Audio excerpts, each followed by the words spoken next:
Ready? Rock it. Follow up this following of a quest that cannot be seen in between, and just waiting for the flow to life, watch life fade from belonging, and the hopeless fall short of becoming. And I'm sick of these devastations that seem to have no rhyme or reason, kind of like this shit I'm writing. I'm doing just to watch this pen float across this yellow sheet, stolen from the land as though man was given the rights to exploit all things. And I just want to know, does the captain go down with the boat? Because our beliefs are structured in the disease of sensationalism, instant gratification for that momentary chemical imbalance. It's human, all too human. But what of the dysfunctional, those that confuse reality as though it's been interpreted and reread, written to an absolute, distributed to the masses, mouthfuls of sugar cubes, a placebo for our generation, entertained, disillusioned, bamboozled, a patented faith with a patented logo pressed across my chest, a billboard for the self-righteous that exploit the characteristics of the weak-minded.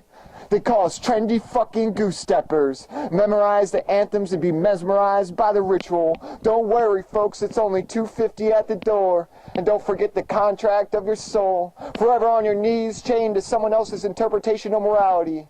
But that's okay. I guess this happens with every species. Or maybe we're just lowly evolved for the potential of our being. Completely foobar in the constant relative truth of who the fuck do you think you are? But that doesn't reflect like the image in the mirror. Staring back with apathetic ambitions, decimating our forgotten souls, creating the void that we're constantly trying to fill. And in trying times, I say, quit and let times try you.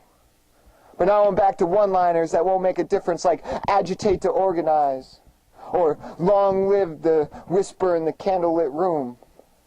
But the rebellion has been whitewashed from our history books, so let's take 2 steps back to a new era, where the idea of security is derived from the emotion of fear.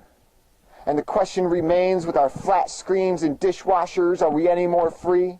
Do we pledge our allegiance to the democratic republic for which it stands through thick and thin, even if they're murdering civilians? That's okay, as long as it happens on some far-off land. You keep it out of sight and I'll keep it out of mine. It's barren and scarring my memory with the images of dead babies. So tell me something, what's grosser than gross? 1 baby and 10 dumpsters. Because sometimes it's easier to laugh away the unforgivable truth.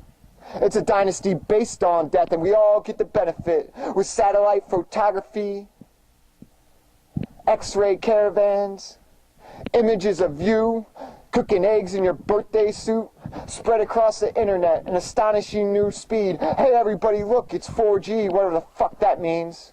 Just destroying any concept of privacy.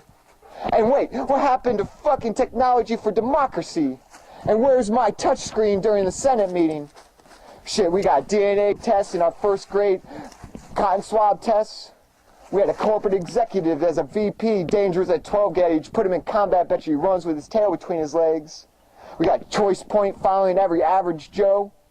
Kids Dick and Jane, their spot, watch them run, roll over, beg for a treat, filed and tagged in some database, forgotten until they need workers for their dissenter camps.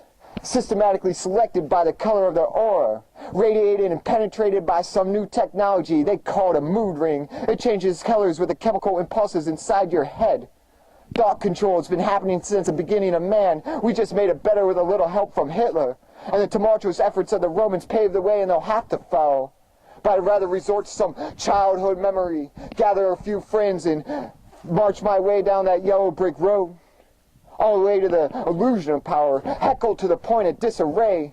Dismantle this tyranny by shutting down the machine. Realize the man behind the curtain is nothing but a lonely weakling compared to the uniform beat of the bewildered herd, stomping its way, paving its path for the next generation, with freedom on the horizon. I don't really like ending this poem, but I'm going to say, fuck the presidency, make a change, and vote locally. That's it.